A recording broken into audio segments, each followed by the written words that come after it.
options at 30,000 feet. Hummus, sandwiches, even hot meals. But sky-high dining can be risky. About 3/4 of the way through the flight, I start feeling really bad.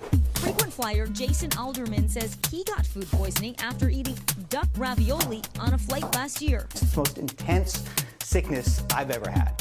He says he reported his illness to the airline and filed a complaint with his local health department, and then nothing. It really felt like nobody was claiming responsibility. It feels like things like this can be allowed to continue to happen. The CDC says about 48 million Americans get food poisoning each year.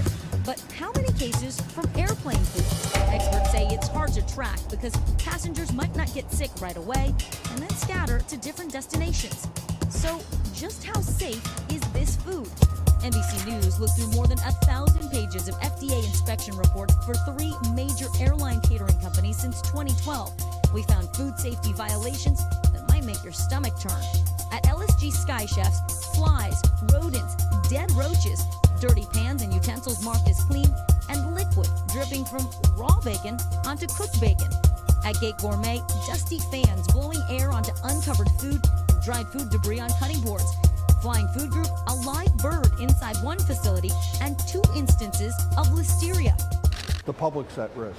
Food safety expert Roy Costa is a former government food inspector with 40 years of experience. How can these types of violations make people sick? By either allowing the bacteria to grow or by allowing the bacteria to get on the food and then survive to the customer.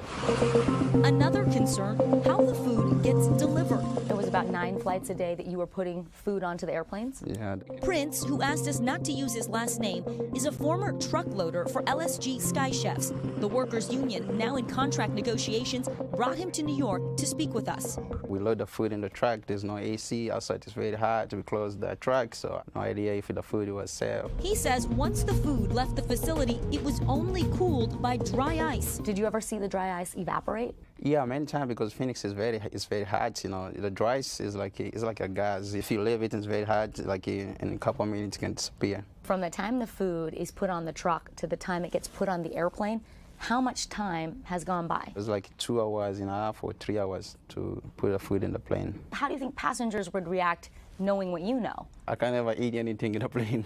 All 3 companies told NBC News they're committed to providing the highest food safety standards and comply with the latest federal regulations, undergoing internal and external audits, and said they've taken action anytime an issue is identified.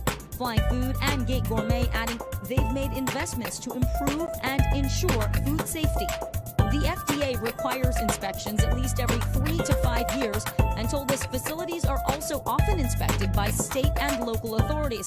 But for frequent flyers like Jason, the takeaway before taking off? I'll grab something at the airport, I'll eat the pretzels, or I'll go hungry. Food safety experts say the #1 food you should avoid: seafood. Also, deli meats, dairy, and anything served raw like veggies. Those foods are more prone to making you sick if they haven't been handled safely. So what can you eat? Anything that's been cooked is usually safe, or just stick to the prepackaged, factory-sealed snacks. Best thing, try to buy something before you board the airplane or bring food from home. We have a lot more about this on today.com.